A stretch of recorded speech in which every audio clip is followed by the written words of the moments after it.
What was Rose like when you were small? I don't really like talking about it. Why?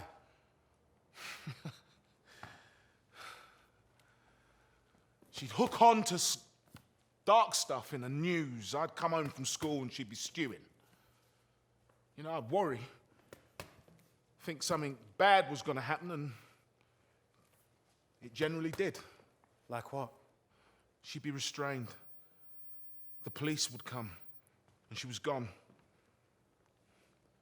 I'd sit in some police station until some tired-looking social worker turned up and took me away. And that's when you went into care? Yeah. My hair would knot up. My skin was dry. I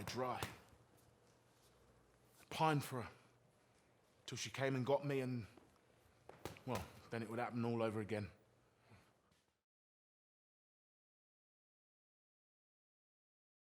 It seems to appear, the gym scene, a very crucial moment in the play as well, as in it seems to be a massive turning point in their story. And also it's a scene where two men are literally fighting with each other, you know, or learning how to fight with each other, and learning how to be brothers. But I think that there is, you know, that there is still a sort of something to be discovered in this moment. I think, you know, in that they start off being very sort of opposite and playing with status. And then in this scene, we see that physically played out, I suppose. And at the end of this scene, they have decided to work together, or the possibility of working together. And so all of that stuff, that transition, needs to happen within that scene in a way, and then leads to, you know, the attic, where they are much closer than they were in the cafe scene. So the pivotal scene seems to be the gym scene.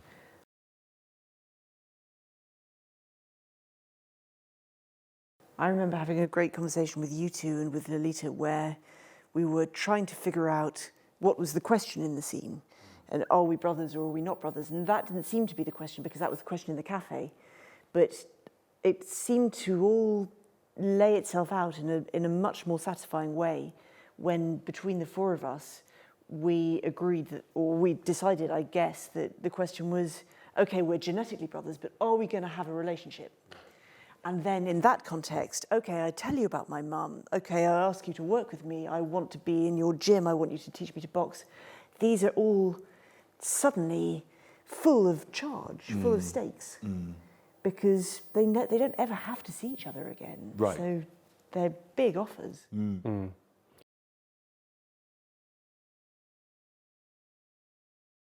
I really feel the power of Gil, my character, reaching out to Benny, because actually, as we do the scene, and we've been changing the equipment and how we do it and everything, it's on Danny's character that he's the one who takes off slight layers and begins to sort of slightly reveal himself.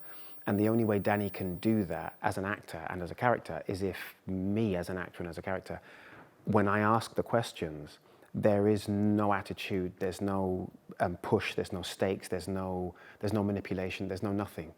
It has to be, because I'm asking him to reveal sensitive information, what he's getting from me. And if you watch, every time I ask him, I'm going to tell him now, as an actor, watch Danny. Every time I ask him, he doesn't answer straight away. There's a moment after I ask the question, and it's the most interesting moment, where he just studies where the question has come from, because he's checking to see if it's okay to answer. And that's something that we've just done between us. And I've just come to know that as an actor, it's a difficult journey to ride truthfully. So what I give him is a complete, almost childlike innocence of, there's no hard edges here. I just want to know and catch up on 50 years. And we may never see each other again, kind of thing. And that, it's so delicate between us, but that's how we dance that scene, as well as punch each other.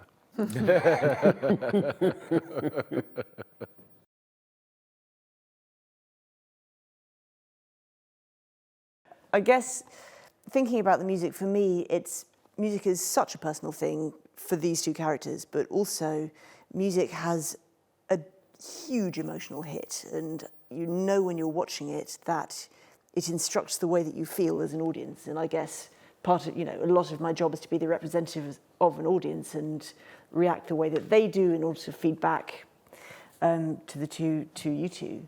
So I guess when it seems right to me that there's no music in the gym, because music in the gym would tell you how to feel about the two characters and steer you towards a take on their relationship with each other. And when, just as Adrian was saying, it's so delicate, they're finding their way towards each other, and any slip could just lead to the end of this relationship. I don't want to be coming in with some music to make it feel safe, and I don't want to be detracting from the delicacy of it by suggesting that it's dangerous. So I guess it's one of those scenes where I just need, you were saying the other day, there's nothing to hide behind. I need to take away more things you could hide behind, just to allow the delicacy of it to read. Sorry I was late, especially today. Ah, you can smell the sweat in here. In a good way. At yoga, it's all sandalwood and sage.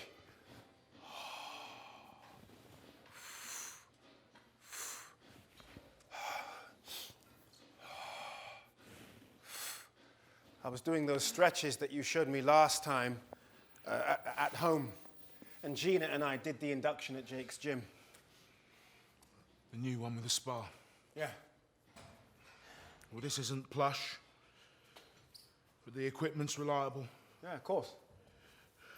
Old Spencer started this as a boxing club back in the day. Let me come for free. He was a bit of a racist, but he meant well.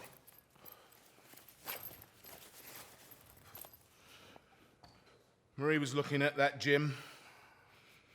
I thought maybe for her next birthday. We can take guests. She could go with Gina. I wasn't asking. I know, but our treat. We won't take no for an answer. Right, punches come from power. So core and glutes are key. Well remembered. Dad used to go on about how much he loved boxing. Said he did it back home. I never saw him do it. I always wondered if it was true. Why would he lie? Now there's a question. All right, ready? Keep your core tight. Good. Yeah.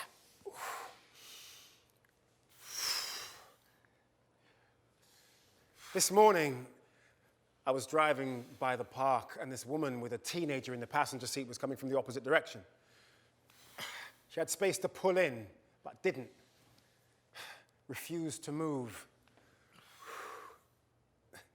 Cars were stacking up behind me, so I get out the BM, and I go to her window, and I said politely, "I can't move. Would you please back up and we can all get on our way?" And you know what she did? Her electric window is sliding up as she says, "You're being really aggressive and I'm frightened you're going to hit me." Oh, shit. Yeah. Didn't budge. If you're frightened, you'd move, right? These ones? So what did you do? Well, in my head, I pulled her out of a car, threw her on the side of the road, backed her motor into a tree and went on my way. But in reality, the cars behind me had gone. But I thought, no, I'm not backing down. So I waited. She just sat there. I knew you and Rose were waiting for me. So in the end, I reversed and I let her go. But the look on her face as she drove past, it was triumphant. That's her shit. It's got nothing to do with you. I'm sorry I was late for you and Rose. It wasn't a good day. She was distracted. The medication usually stops that. Why doesn't she take it? She thinks she doesn't need it. She mostly ignored me. And then when she stood up and said, "So you're Gus's baby," she looked... Crazy? No, upset. She was. Sit. Does she have family? Yeah. Where are they? Should be feeling that here. Yeah, I am feeling that, thanks. Do you see Rose's family? You ask a lot of questions. Sorry. Gloves.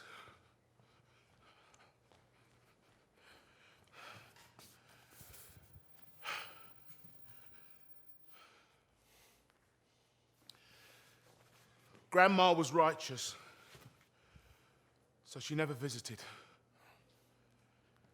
Family friends would come with food, and Auntie Essie used to visit after church, but it was tense. I was 7. They ended up in the street. Mum screeching, Auntie's hands raised to Jesus. We moved. Mum didn't tell them where. Light touches. So they lost track of you? I don't think they even looked. What was Rose like when you were small? I don't really like talking about it. Why?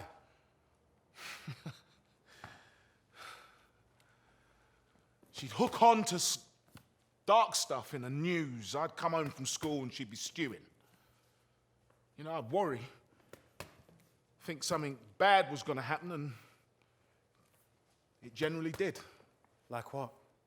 She'd be restrained. The police would come, and she was gone. I'd sit in some police station until some tired-looking social worker turned up and took me away. And that's when you went into care? Yeah. My hair would knot up. My skin was dry. I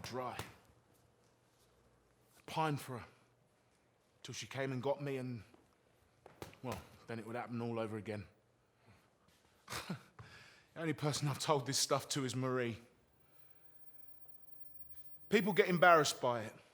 I'm not embarrassed. She missed everything. School plays, parents' evenings, birthdays, Christmases. I tell you what, that's never happening for my kids. We celebrate everything. Every prize, every success. No matter how small. They complain about it. Yeah, of course they do. Look at you now, man. You couldn't be further away from that stuff. Have a drink.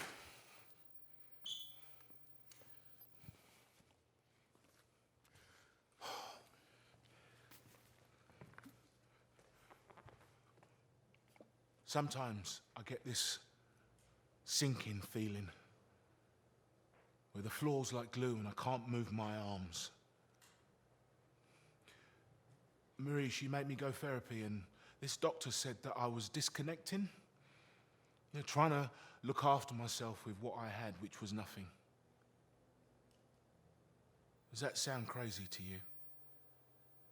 No, not at all. It makes sense. All right, come on.